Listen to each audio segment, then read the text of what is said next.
राधे राधे दोस्तों, स्वागत है आपका आपके अपने चैनल कॉमेडी सिटी में।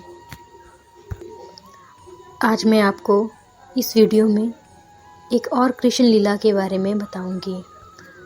तो लीला कुछ इस प्रकार है। एक गांव में विरजू नामक एक व्यक्ति अपनी पत्नी के साथ रहता था, जिसका नाम शोभा था।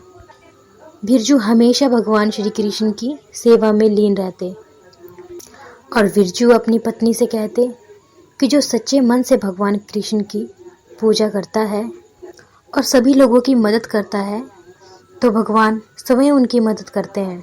पर शोभा को ऐसा कभी नहीं लगा, क्योंकि उसने बहुत ही ज़्यादा परेशानी देखी थी।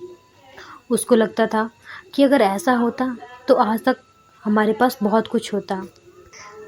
बिरजू ने अपनी पत्नी की बातें सुन शोभा को समझाया कि ऐसा नहीं सोचना चाहिए, हमें श्री कृष्ण पर पूरा विश्वास है। अगर हम श्री कृष्ण पर विश्वास नहीं रखेंगे तो वो हमारी सहायता कैसे करेंगे। मगर शोभा हमेशा यही कहती कि आप ना जाने किस दिन का इंतज़ार करते हो।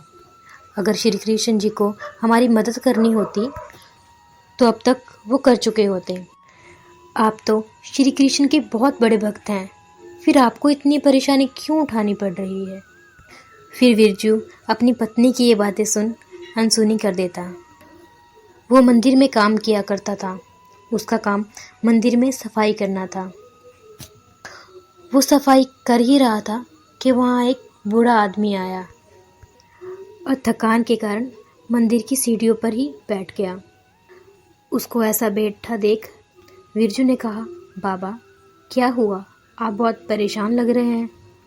फिर बूढ़े आदमी ने उत्तर दिया कि बेटा, मैंने 2 दिन से कुछ नहीं खाया।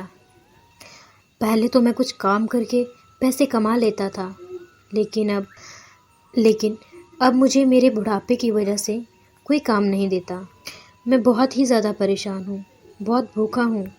तो बिरजू ने कहा कि बाबा आप मेरे साथ चलिए, मैं कुछ खाने का प्रबंध करता हूँ।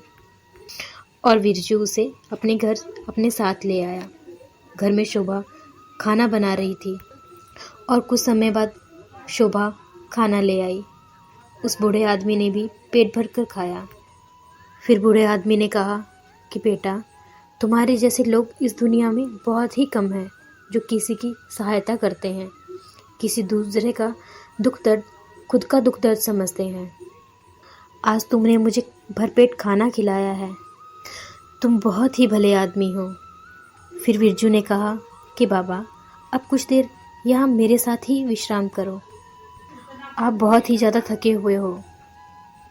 अब तो वो दोनों सो गए। अब कुछ देर बाद बिरजू की नींद खुलती है और बिरजू ने देखा कि बूढ़ा आदमी वहाँ नहीं था। बिरजू ने हर जगह बूढ़े आदमी को ढूंढा, पर बूढ़ा आदमी वहाँ था ही नहीं। फिर बिरजू ने अपनी पत्नी को उठाया और उनसे पूछा कि बाबा को देखा है कहीं। तो उसने उत्तर दिया, नहीं, मैंने नहीं देखा। तभी अचानक उनकी नज़र कोने में पड़े एक बैग पे पड़ी, जिसके अंदर बहुत से सोने के सिक्के थे। अब वो सोच में पड़ गए कि ये सिक्के किसके हो सकते हैं। यहाँ तो बूढ़े आदमी के अलावा कोई नहीं आया और ये बैग भी बूढ़े आदमी के पास था।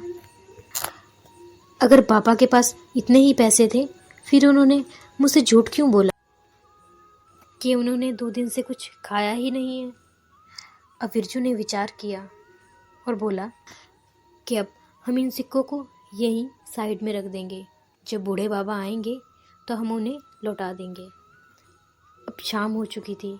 बिरजू ने कृष्ण जी की सेवा करी, पूजा पाठ किया और उन्हें भोग लगाया और फिर भोजन करके सो गए। बिरजू को एक सपना आया और सपने में श्री कृष्ण जी आए और कहा कि पुत्र, मैं तुम्हारी भक्ति से बहुत ही प्रसन्न हूँ। आज मैं तुम्हारे पास एक बूढ़े आदमी के रूप में आया था और मैंने ही तुम्हारे साथ आज भोजन ग्रहण किया है। तुम आज मेरी ली हुई परीक्षा में सफल हुए, इसीलिए मैंने वहाँ मुद्राओं से भरा बैग छोड़ दिया। अब जब जब तुम्हें ज़रूरत पड़ेगी तब तब तुम उन मुद्राओं का इस्तेमाल करना। तभी बिरजू की अचानक आंखें खुल गई और उठते प्रमाण ही उसने अपनी पत्नी शोभा को जगाया और अपना पूरा सपना सुनाया। तो शोभा सपना सुनते ही श्री कृष्ण के आगे रोने लग गई कि प्रभु, मुझे लगता था कि आप अपने भक्तों की सहायता नहीं करते, परंतु आज मैं जान चुकी हूँ कि आप अपने भक्तों की सहायता करने के लिए धरती पर किसी भी रूप में आ जाते हैं। तो आपने देखा ना कैसे श्री कृष्ण जी ने बिरजू और शोभा की सहायता खुद उनके घर आकर की। ऐसे हैं हमारे श्री कृष्ण जी। राधे राधे।